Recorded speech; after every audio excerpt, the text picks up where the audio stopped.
The email came on a Tuesday morning while I was reviewing tactical communications systems at Forward Operating Base Lightning in Afghanistan. The subject line read, "Car situation, don't worry about it." My stomach dropped even before I opened it. "Elena, I hope you're staying safe over there. I wanted to let you know that I sold your Honda last week. Before you get upset, hear me out. You don't need it overseas, and honestly it was just sitting in the driveway collecting dust and taking up space. The battery died twice and your father had to keep jumping it. The timing worked out perfectly because Sophia's wedding costs have gotten completely out of hand. The venue wants another $8,000 upfront, and the catering company increased their prices. I used the car money to cover the difference." Sophia was so relieved. You know how stressed she's been about the wedding planning. Dad agrees this was the sensible thing to do. We can help you find something used when you get back next year. Maybe something more practical this time. Love, Mom. Sophia says thank you. She knows you would have wanted to help with the wedding if you could. I read the email 3 times, sitting in my cramped quarters at 3 a.m. Afghan time, before the full reality sank in. Mom had sold my car, the 2019 Honda Civic I'd saved for 2 years to buy, the first new car I'd ever owned, to pay for my sister's wedding. Without asking. Without even telling me until after the fact.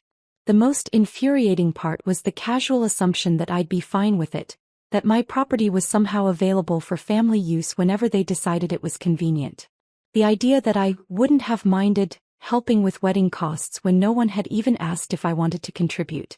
I was a communications specialist with the Army, deployed for my second tour in Afghanistan.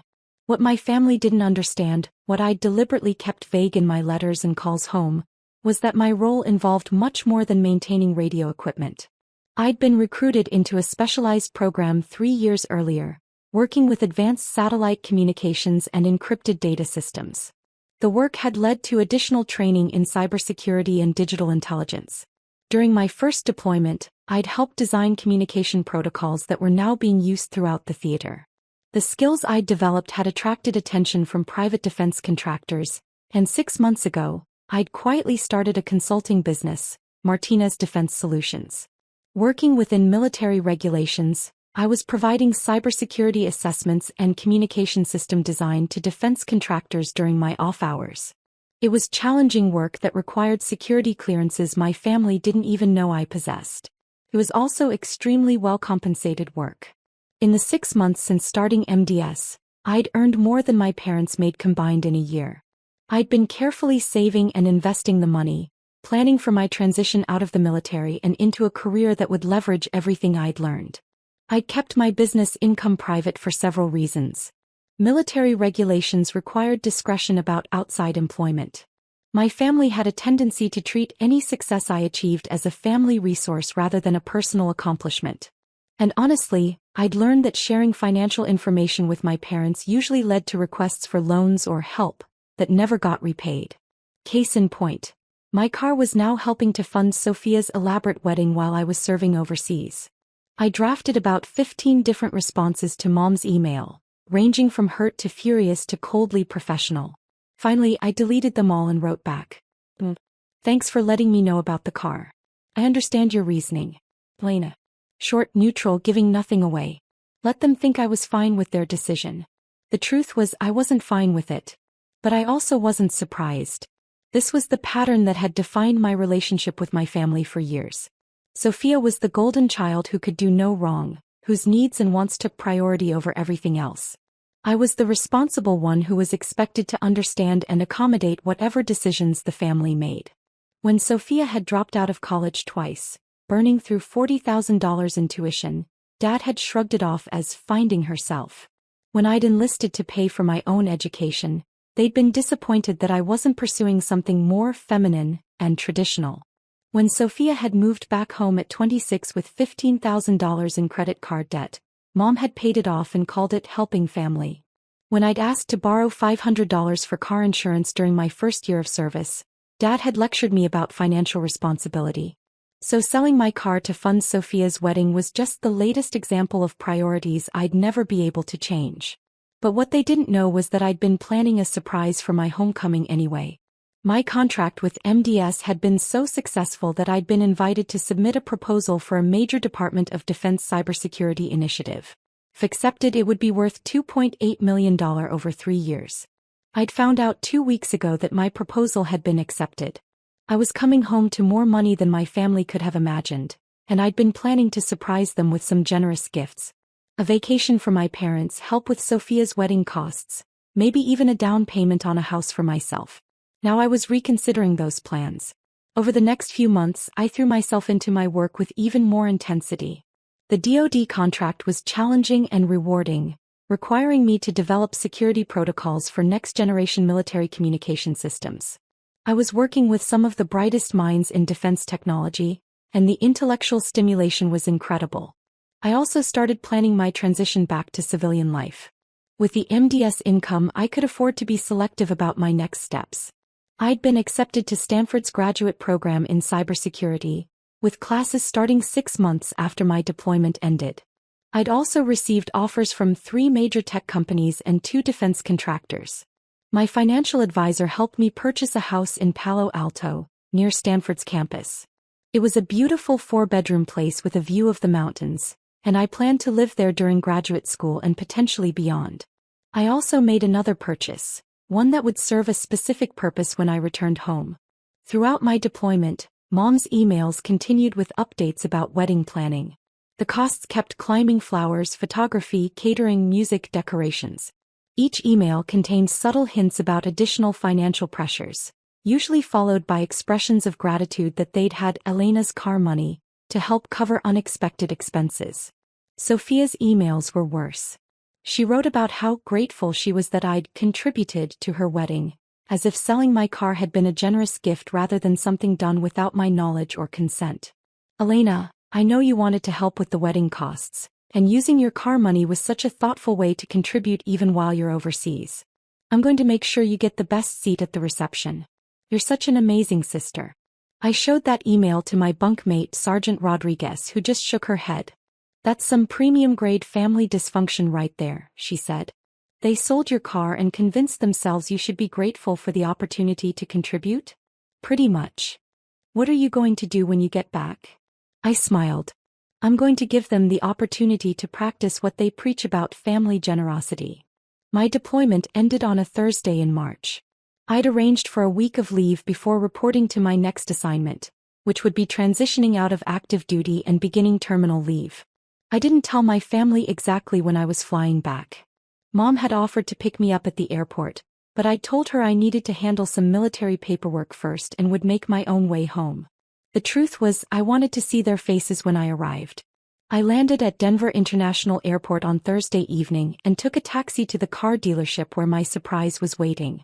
6 months earlier, I'd arranged to purchase a 2023 BMW M4 Competition, a $75,000 sports car that represented everything my family thought was beyond my reach. It was sleek, powerful, and completely impractical for someone they still thought of as a struggling soldier who needed help with car insurance. I'd had it delivered to a dealership near the airport specifically for this moment. The dealership manager, Mr. Thompson, greeted me personally. Ms. Martinez, welcome back from your deployment. Your M4 is ready for pickup. He led me to the showroom where the car was displayed under spotlights. Alpine white with black interior, carbon fiber accents, and every performance option BMW offered. It was absolutely gorgeous. All the paperwork is complete, he said, handing me the keys. Insurance is active, registration is current. You're ready to drive off the lot. I signed the final documents and slid behind the wheel. The engine started with a satisfying growl that announced its presence to anyone within 100 yards. 20 minutes later, I pulled into my parents' driveway. Mom must have heard the engine because she appeared at the front door immediately, followed by Dad and Sophia. They all stood on the porch, staring at the BMW like they were hallucinating. I turned off the engine and got out slowly, giving them time to process what they were seeing. Elena. Mom called out, but her voice was uncertain. You're home. I walked up to the porch where they were still standing frozen. Surprise, I said simply. That car. Dad said slowly. Is that yours? Yes. But, how? Sophia asked. I mean, where did you get the money for something like that? I bought it. Mom found her voice. Elena, sweetheart, please tell me you didn't do something financially irresponsible. Those cars cost I mean the payments alone. I paid cash, I said calmly. All three of them stared at me. Cash. Dad repeated. Yes. No payments, no financing. I bought it outright. Mom looked confused and concerned. Elena, where did you get that kind of money? Did you take out some kind of military loan? No loans, Mom. I earned it. How?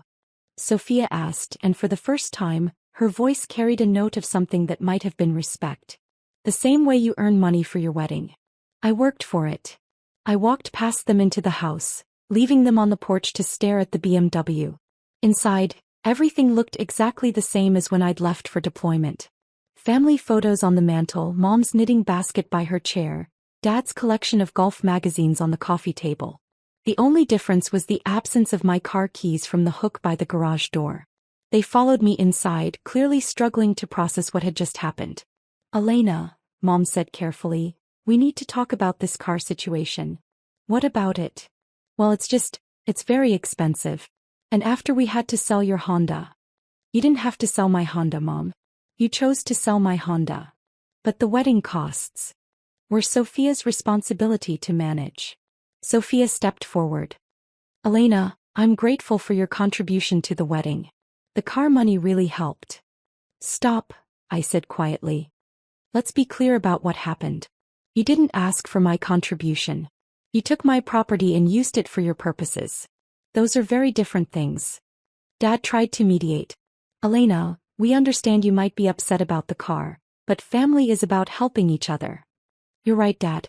Family is about helping each other. So I'm curious, when exactly were you planning to help me replace the car you sold? Well, we thought, when you got back we could help you find something used. Something used. Something cheaper. Something more appropriate for someone you think can't afford anything better. Mom looked hurt. That's not what we meant. Isn't it? You sold my car because you assumed I couldn't afford to object. You used the money for Sophia's wedding because you assumed I'd be honored to contribute. You never asked what I wanted because you assumed you knew what I could afford. I walked to the kitchen and poured myself a glass of water while they exchanged glances. Elena, Sophia said slowly, how much money do you actually have?